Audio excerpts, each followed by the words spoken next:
Hey, this is Adrian, and in this video I'm going to go through 4 tips on how you can get better quality sleep in the evening.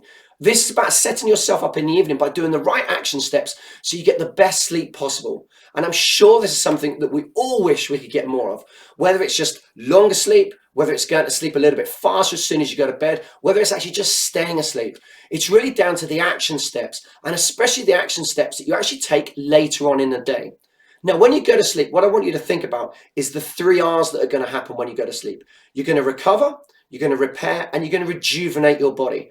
All the stresses that you've been through throughout the course of the day, all those activities, tasks that you've been doing, it takes a toll on your body. Now, when we go to sleep, it gives us a chance to go through all those processes so that when you wake up in the morning, we work on the next 3 R's that you're going to go through. I want you to wake up feeling refreshed, refocused, and fully recuperated, so that for whatever tasks and activities you've got going on ahead that day, you feel ready to tackle them head on because you're well rested. And that's where getting the best quality sleep is really important, and taking the right action steps is really important to set you up for that good quality sleep. But if you haven't done already, before we get into those 4 tips, make sure you subscribe to this channel right now. That way you get instant notifications soon I upload new videos, which is every single week. And they're all designed to help you with your energy, with your performance, and with your productivity each and every day.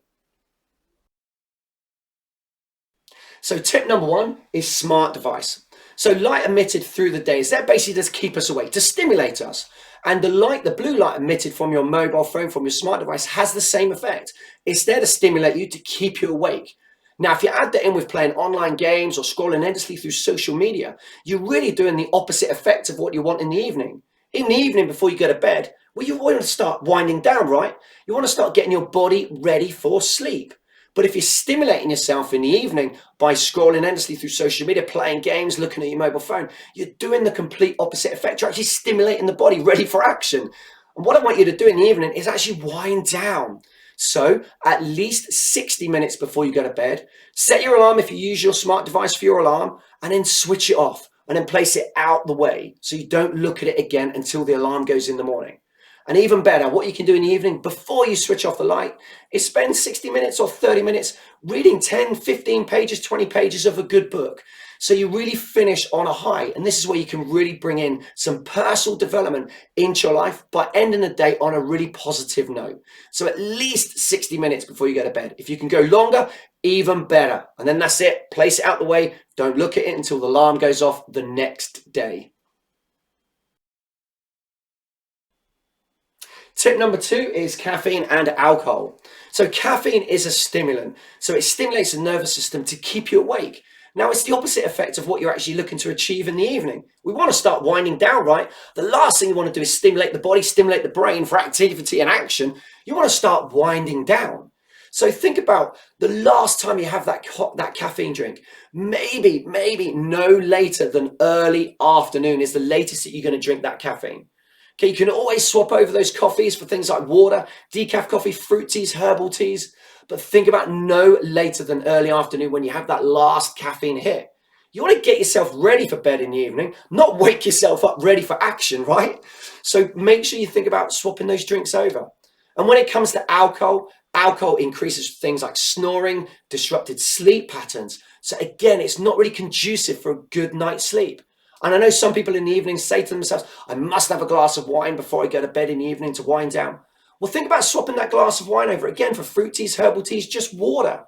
When you're drinking caffeine, when you're drinking alcohol, coffee, alcohol, there is calories in those drinks. So if you swap them over for water, it's a great way of reducing those calories without actually doing anything else in your lifestyle. And instead of having a glass of wine to wind down in the evening, replace it with something more mindful. Think about reading 10, 15 pages of a good book.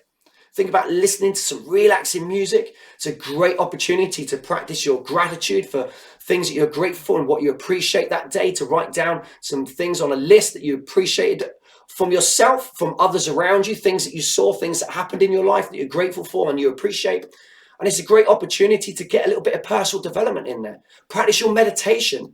So again, you can practice your gratitude and appreciation, but also set yourself up for a really calming environment. So when you go to sleep, your body, your brain is ready for that. And you haven't just stimulated your body for a day's worth of activity. That's what you do the next day, right? Right now, I want you to wind down so that you're conducive to get as good a night's sleep as you possibly can. So tip number 3 is your bedroom, your environment where you're going to go to sleep. It's really important that it's conducive to setting you up to be a really nice, relaxing, calming environment. So it's going to encourage you to go to sleep. So think about any distractions in your room. Have you got lights emitted from things like the TV when you put them on standby? Have you got alarm clocks in there? So are they distracting you? Have you got a light that's blinking in the corner that is distracting? So you need to cover those up, or even better, take the TV, take the alarm clock out of your room, set your smart device up as your alarm or your watch as your alarm. Think about, is it a clean environment? Is it a tidy environment? Is it full of clutter? If it's full of clutter, again, it's not a relaxing environment. So you've got to make sure it's clean, clear of clutter. Do you need to use blackout blinds, thicker curtains that's going to help really black out any external light coming in? Is there any noises in your apartment, in your house, that actually trigger you? The dripping taps, things like that. Make sure you've sorted all those things out so there's no internal noise in and around that environment. And make sure you've set your bedroom up for the right temperature. Now, it's important all these steps are conducive to you to have a really relaxed environment. So when you step into your bedroom at night, it's calm. It's set up for you to go to sleep, to get the best quality sleep possible. So really think about the environment that you're going in when you go to bed at night. So tip number 4 is routine. It's really important in the evening that you set up a good bedtime routine, a good schedule of what time you actually go to bed, and also in the morning, what time you actually wake up. So it's really important that you set the same time or very similar time in the evening that you go to bed, and a very similar time when you actually wake up in the morning. Get your body into a routine of, it knows when it's going to wind down in the evening, ready for bed, and it knows when it's going to be up in the morning. Children and babies love routine when they go to sleep. It's what really helps them. And it's really important as adults that we get into that routine as well. So binge watching things like Netflix in the evening, staying up really late at night, and then struggling the next morning, it's not going to help that routine. So set a realistic bedtime of when you can go to bed to make sure that you're getting the 7 hours of sleep a night. If you're going to bed at 12 o'clock at night to get up at 6 in the morning, that's not going to help. Bring that forward to say 10 o'clock. And even if you actually go to bed at 10 o'clock, maybe you're not going to sleep to switch off just yet, but go to bed and wind down for half an hour before you switch off the light. So again, it's getting your body into that natural rhythm of where it's starting to wind down, it's starting to slow down, and you're setting your body up for as best a sleep as you possibly can. So I really hope these 4 steps really help. They're easy steps to start using into your lifestyle to get the best sleep you can possible. Remember, when you get up the next day, I want you to feel refocused, refreshed, and really fully recuperated so you're ready to go and attack all those activities, those challenges, those tasks that you set yourself each day. So until next time, I'm Adrian. I shall see you soon.